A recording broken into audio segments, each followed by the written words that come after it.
फकीरा भाग 15. अजून मुरा कसा आला नाही फकीरानं विचारलं. चढणं अवघड आहे साधू उत्तरला. उशीर केला त्यानं. येईल आता चंद्र उगवल्यावर. आज कितवी घडी आहे? आज मध्यान्हीला चंद्र उगवल. फकीरा पुढं बोलला नाही. तो पुन्हा विचारमग्न झाला. मुरानं लवकर यावं, सत्तूकडची बातमी कळावी आणि आपण लवकर काय ते निश्चित करून टाकावं म्हणून उत्सुक होऊन तो मुराची वाट पाहत होता. सूर्य मावळून पुष्कळ उशीर झाला होता. डोंगरावर किर्र झाडीत काळोख मी म्हणत होता. वडाच्या झाडाखाली ते सर्व बसून बोलत होते. सर्वांचे लक्ष मुराच्या वाटेकडे लागलं होतं. तो येताच त्याचं भवितव्य ठरणार होतं. काल रात्री पकडून आणलेले खोत आणि पाटील त्या पडक्या भिंती आड पडून कानोसा घेत होते. त्यांना हातपाय बांधून तिथं टाकलं होतं. आता आपण जगत नाही याबद्दल त्यांची खात्री झाली होती. आणि शेवटी सर्वच डाव उलटल्यामुळं ते तळमळत होते. दैवानं आपली कुर्र थट्टा का करावी म्हणून ते दैवाला शिवा देत होते. हे जन्मभर सतावलेले बेरड आता एकदाच सर्व सूड घेणार. आता जे होईल ते सहन करणं यापेक्षा दुसरं काहीच इथं नाही असा विचार करीत ते दोघे सासरे जावई कण्हत पडले होते. त्यांचे हात त्यांच्या पाठीवर बांधले होते आणि पाय बांधून दोन कोपऱ्यात त्या प्रत्येकाच्या कमरेला एक प्रचंड दगड बांधून एकमेकापासून दूर ठेवलं होतं. त्यामुळं त्यांना काहीच करता येत नव्हतं. जसजशी रात्र उलटत होती तसतसे आपण मरणासमीप जात आहोत असं त्यांना वाटत होतं. रात्री अंधारातच त्यांना आणून त्या देवळात टाकलं होतं. दिवस त्यांनी त्या देवळात पडून काढला होता. बाहेर काय आहे याची त्यांना मुळीच कल्पना नव्हती. परंतु खोतानं धीर सोडला नव्हता. तो अंधारात जगण्याची धडपड करीत होता. ज्या दगडाशी त्याला बांधला होता त्यालाच तो हिसके देत बसला होता. बाहेरची हालचाल ऐकू येताच तो गप्प पडून पुन्हा कानत होता. सासऱ्याचं कणणं ऐकून पाटील शेवटची घडी मोजीत होता. मध्याह्न रात्र उलटली आणि खोतानं तो दगड ओढला. दगड जमिनीवर पडला तर आवाज होईल म्हणून त्यानं चटकन त्या पडत्या दगडाखाली पाठ दिली आणि मग हळूहळू त्याला ओढीत तो पाटलाजवळ आला. तो आपल्या दातांनी पाटलाच्या वाद्या कातरू लागला. उंदराप्रमाणे त्याचे हात सोडू लागला.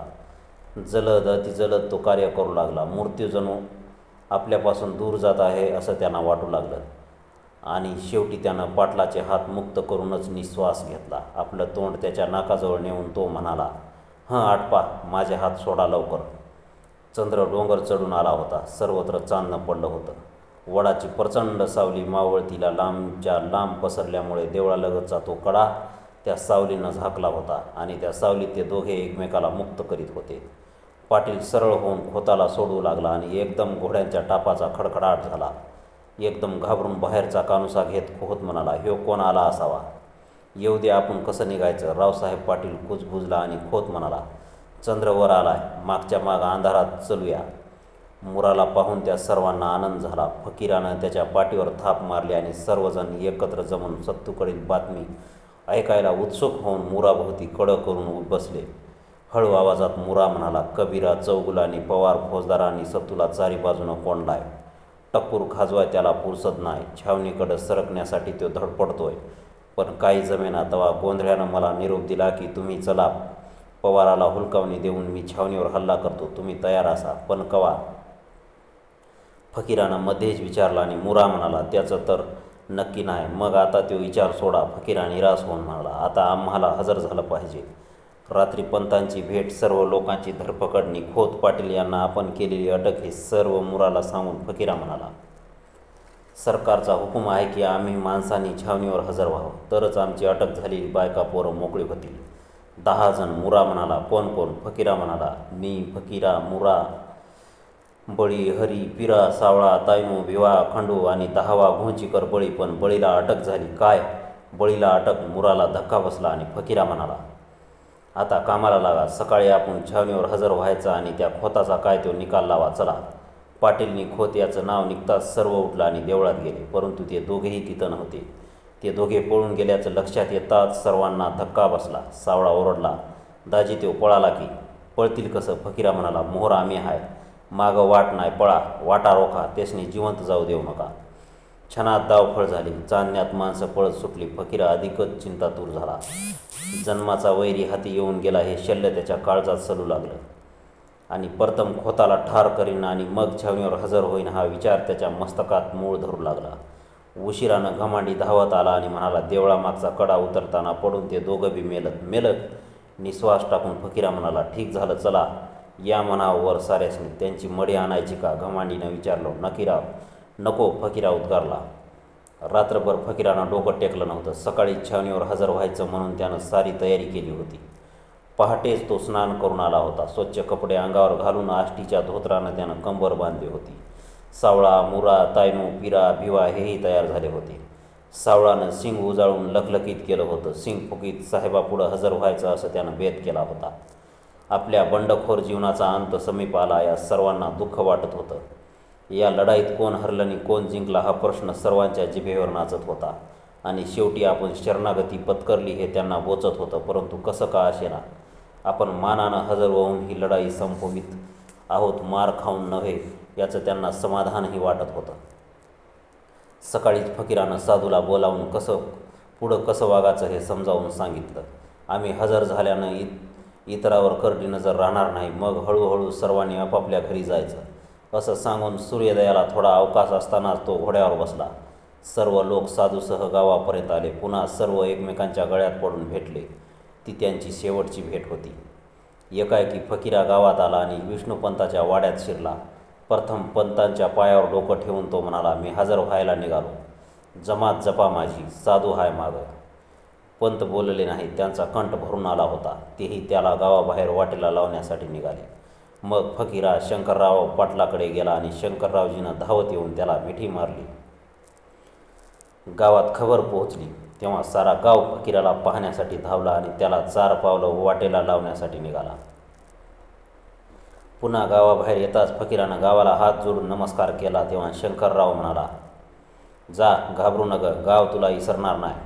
बाप सांजीरबाच्या माळाला पडला आणि बेटा नेरल्याच्या माळाला पडला. मिनी पंत, आम्ही कोल्हापूरला मागोमाग येतो. जामीन म्हणून माझं नाव सांग. हे ऐकून फकीराला दुप्पट बळ आलं. तो भरकन गबऱ्यावर बसला आणि सावळानं शिंग फुकलं. 7 घोडी भरधाव नेरल्याकडे निघाली. गबऱ्या सर्वापुढं झेपावत होता. छावणीच्या माळाला पुन्हा सिंग वाजला आणि सारी छावणी हादरली. सर्व लोक बाहेर येऊन पाहू लागले. तोच फकीरा जॉन साहेबाच्या तंबू पुढे येऊन गबऱ्यावरून उतरला आणि सरळ तंबूत शिरला. फकीराला समोर पाहून साहेब विचलित झाला. किंचित चमकून गेला आणि उद्धारला, कोण? फकीरा राणोजी मांग. पुढं साहेब बोलला नाही. कितीतरी वेळ तो फकीराकडे पाहतच राहिला. बाहेर फकीरा आला असा गलका सुरू होता. त्या गलक्यानं साहेब भानावर आला आणि म्हणाला, फकीरा बैस. हातातली ती तलवार टेबलावर ठेवून फकीरा म्हणाला, मी हजर व्हायला आलो. ही बाकीची माणसं 8. आलं लक्षात? साहेब हर्षभरीत होऊन म्हणाला, हजर होऊन तू मोठं शहाणपण दाखवलं आहेस. ठीक, बैस ना. पण साहेब, फकीरा म्हणाला, ह्यो बेगुन्हा लोकांसनी अटक करून त्यासनी दावणी लावून तुम्ही शहाणपणा दावला नाही. मग काय करणार? साहेब म्हणाला, जर तुम्हीच आमच्या जागी असता तर तुम्ही काय केलं असतं? आम्ही, फकीरा म्हणाला, आम्ही अशी तुमची पोरंबाळं दावणीला लावली नसती तर तुमचा तानपट्टा काढून तुम्हासनी घोड्यांच्या टापाखाली तुडवून मारला असतं. हे ऐकून साहेब गंभीर झाला. टेबलावरची ती तलवार उचलून तिची धार पाहत त्यानं खांदे उडवले आणि विषय बदलून तो म्हणाला, ही तलवार कुठं मिळाली? ही तलवार माझ्या पूर्वजाला शिवाजीराजानं दिली. फकीरा गंभीर होऊन म्हणाला, ही घेऊन माझा बाप खोतासंग लढला आणि मीही हिला घेऊन तुमच्याशी लढलो आणि शेवटी हरलात. साहेब म्हणाला आणि हसला. बाबर खान, प्रांत साहेब वगैरे बडे अधिकारी जॉन साहेबांच्या मागं येऊन उभे होते. दुभाषा ऐकून भाषांतर करून सांगत होता आणि साहेब रंगात येऊन बोलत होता. फकीराची करारी मुद्रा पाहून तो दिपला होता आणि शेवटी हरला या शब्दानं फकीरा दुखावला. तो चटकन म्हणाला, साहेब, तलवारीला धार नसेल तर ती तलवार काय कामाची? धार वाचून, तलवारनी बळा वाचून बंड लटकं असतं. साहेब, माझी पाठबळ कोटी पडली म्हणूनच ही तलवार म्या तुम्हाला दिली. ठीक, आता खजिन्यातील रक्कम द्या. असं म्हणून साहेब मोठ्यानं हसला. परत करण्याच्या बोलीनं ती मी लुटली नाही. साहेब, फकीरा म्हणाला. ठीक, परंतु थोडे तरी रुपये द्या. साहेब म्हणाला. फकीरा, 15,000 त्यो तुम्हासनी द्या. सावळा म्हणाला, मग त्याची आम्ही तुम्हासनी देतो. म्हणजे 70,000 पूर्ण होतील नाही का? साहेब सावळाकडे वळून म्हणाला, 55,000चा दरोडा आणि हे 15,000 तू अस्वल आहेस. थोडा वेळ विचार करून साहेब दुभाषाला काहीतरी बोलला आणि दुभाषी फकीराकडे वळून म्हणाला, साहेब म्हणतात तू म्हणे छावणीवर हल्ला करणार होतास. खरं आहे, फकीरा म्हणाला, पण हल्ला करायचं माझ्या नशिबात नव्हतं आणि ते बघायचं तुमच्या नशिबात नव्हतं. ठीक, आता पुढं काय? साहेब उद्धारला. आता बेगुन्हा लोक सोडून द्या. कबूल. साहेब बाबरखानाकडे वळून म्हणला, फकीराची माणसं धावतील ती सोडून द्या. बाबरखानानं गर्दन नमवून होकार दिला आणि फकीरा छावणी बाहेर आला. त्याला पाहताच सर्व माळ ओरडू लागला. फकीरा धावत जाऊन राधाच्या गळ्यात पडला. दौलतीच्या पायानं त्यानं मिठी मारली, राहीला भेटला आणि मग त्यानं सरूला पोटाशी धरली. त्याच्या पाचांच्या डोळ्यातून कृष्णा पोयना वाहत होत्या. राधा बोलण्यासाठी चरपडत होती, परंतु शब्दच उमटत नव्हता. तू का आलास? दौलतू आसुकुशीत म्हणाला. नग नग, फकीरा म्हणाला, म्या तुमासनी जन्मभर दुःख दिलं. तुम्हाला ह्या दावणीत बांधून म्या जगन. तो पुढं बोलला नाही. राधा म्हणाली, साधू कुठं आहे? तो खुशाल आहे. फकीरा म्हणाला, आई, आबा, थोरली आई, सरू, तुम्ही काळजी करू नका, आता घरला जावा. साधू आहे तो सारं बघील. राधा बोललीच नाही. ती भरमिष्ठाप्रमाणे फकीराकडे पाहत होती. राही मानेतील कंप आवरीत डोळे टिपीत होती. दौलती बाबरला होता. तोच फकीरा बाबरखानाला म्हणाला, या साऱ्या दावणी कापून ही समधी माणसं सोडा, चला.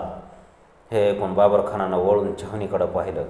जॉन साहेब उभा होता. त्यास बाबरखानानं फकीराची इच्छा सांगितली आणि साहेबांना सर्व लोकांना सोडण्याचा हुकूम दिला. क्षणात एकूण एक माणूस मुक्त झाला. 10 दिशा माणसं पळत निघाली. फकीराची माणसं जागची हढळली नाहीत. राधा आणि सरू डोळ्यात प्राण आणून फकीराकडे पाहत होत्या. साहेब, आता शेवटचा अर्ज. फकीरा साहेबाकडे जाऊन म्हणाला, ही माझी तलवार आणि हे घोडा माझ्या आजाला मिळावं. आम्ही दरवर्षी तलवार पूजतो. ठीक आहे. साहेब उद्गारला आणि फकीराला आनंद झाला. त्यानं ती तलवार नेऊन राधाच्या हातात दिली. पुन्हा तिचे पाय धरले आणि तो साहेबाकडे गेला. सावळा, मुरा, तायनू, हरी, भिवा हे सर्व आपापल्या बायका पोरांना भेटून बोलत होते. त्यांची शेवटची भेट घेत होते. सूर्य मावळतीकडे निघाला होता. उदास वातावरण माळावर नाचत होतं. 200 लहान मोठी माणसं एका जागी जमून उभी होती. त्या सर्वांना फकीरा, मुरा, हरी, पिरा, तायनू यांनी हात जोडले आणि ते सर्व लोक छावणीत शिरले. ती 200 माणसं गावाकडे निघाली होती. त्यांच्या अंगात चालण्याचं त्राण नव्हतं आणि त्या सर्वांचे प्राण त्या छावणीत होते. क्षणोक्षणी ती सर्व लांबून वळून पाहत होती, हळहळत होती. सर्वांच्या नेत्रातून आसू वाहत होते. आतापर्यंतची धडपड, ती झुंज, जमातीसाठी दिलेली लढाई, हे सारं आठवून प्रत्येक माणूस म्हणत होता, त्यांनी जबर लढाई दिली. राहीबाईला गबऱ्यावर बसविला होता. दौलती त्याचा लगाम धरून ओढीत होता. राधा तलवार पोटाशी धरून डोळे टिपीत निघाली होती. सरू क्षणोक्षणी परतून पाहत होती. सुनबाई, काय बघता? दौलती खिन्न स्वरात म्हणाला, आता बाबू परत येणार नाही. नका नका तसं म्हणू. राधाच्या काळजात कळ आली. ती दाटल्या आवाजात म्हणाली, काय पाप केलं होतं म्हणून हे सारं मी बघते. बाप त्या माळावर ज्याच्यासाठी पेड्याचा पुडा कमरत होऊन लढत मेला, तोच नेरल्याच्या माळावर आईसाठी आपण होऊन मरणाच्या दाढत शिरला. कुणाला सांगावं नवल? हे सारा आता मनाला सांगूया. दौलती म्हणाला, हा गाव मनाला नि लाभ सांगावा जनाला, चला. एका लवणातून वर येऊन राधा एकाएकी थांबली आणि एक जुनी आठवण जागी झाली. ती वेड्याप्रमाणे डोळे झाकून विचार करू लागली. सर्व लोक थांबून पाहू लागले. फकीरा लहान होता. नेरल्यात छावणी पडली होती. पोरं जमून साहेब कसले आहेत हे पाहण्यासाठी गेली होती. राधानं फकीराला सर्वत्र शोधला, पण त्याचा पत्ता लागला नव्हता. मग ती रडू लागली. तेव्हा आतारानं खबर दिली की फकीरा नेरल्याच्या माळानं गेला आहे आणि राधा नेरल्याच्या माळाला निघाली होती. ती चालताना फकीराची फोपाट्यात उमटलेली पावलं पाहत निघाली होती. पावलं पाहत पाहत ती याच जागेवर आली आणि समोरून लहानसा फकीरा घराकडे धावत येताना तिला दिसला. तिला अति आनंद झाला. घामानं डबडबलेला चेहरा, ती घरची ओढ, ते सारं पाहून राधाला भरभरून आलं. तिनं मटकन गुडघे टेकले आणि भरकन फकीरा येऊन तिला बिलगला. त्याला पोटाशी धरून राधा उठली. पदरानं त्याच्या पायावरची धूळ तिनं झाडली. त्याच जुन्या जागेवर तो प्रसंग नव्यानं आठवताच राधाचं मस्तक सुन्न झालं. सर्व शरीर बदर होऊन ती गर्रकन वळून नेरल्याकडे पाहू लागली. तोच लहान फकीरा, घमांडी, मुरा, बळी येताना तिला दिसले.